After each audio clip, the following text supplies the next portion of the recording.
As you know, I have a variety of battings over here at the quilting studio, so let's go ahead and talk about what Brenda chose to put into the quilt that she brought over. Her and her friends do a quilting, sewing, textiles, crafting activity together. They don't always do sewing, they do other things as well.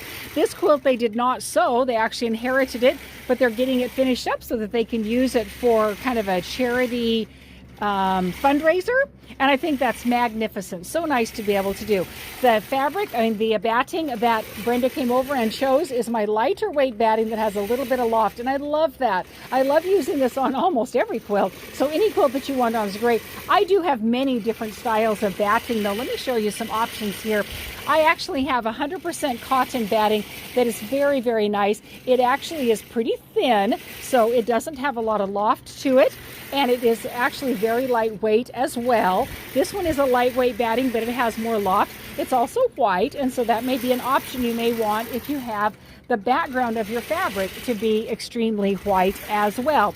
I have a bamboo batting. It is just soft and drapey and lovely. Has a gorgeous hand, and you would love it in any quilt that you have. So sustainable and just lays out beautifully on a baby quilt or even a huge king size quilt. You will love having that bamboo. It's a little more expensive, but it's totally worth it if that's what you're looking for.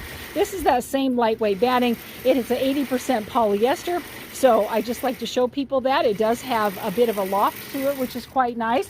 I have a stiffer batting, which I like using for wall hangings. I like using it for table runners. I like using it for placemats. It is a little bit stiffer. It is 100% polyester. It doesn't have a whole lot of loft, and it's going to hold some structure to it. I also have a Warm and Natural. I have a whole roll of it that's really heavy right here. That's why it's laying on the floor.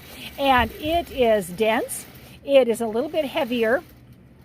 It does not have a lot of loft to it. It's wonderful for all kinds of quilts. I will say, being a heavier one, you want to be aware of that. If you have a quilt that's very large or that you don't want to be too heavy, this may not be the choice for you. But you know that a Warm and Natural is a very common batting to go into a quilt. And this one is sitting in this quilt. I'm getting ready to do it right now. This is my Hobbs 8020. It is similar to the Warm and Natural, but the Warm and Natural is denser and heavier, and the Hobbs is a little bit lighter weight and not so dense. So some various thoughts about batting that we have right here. Questions or thoughts about batting? So happy to be able to help you with them. I'm going to move this down to the next section. We're going to get finished up. My friends, have an amazing quilty day.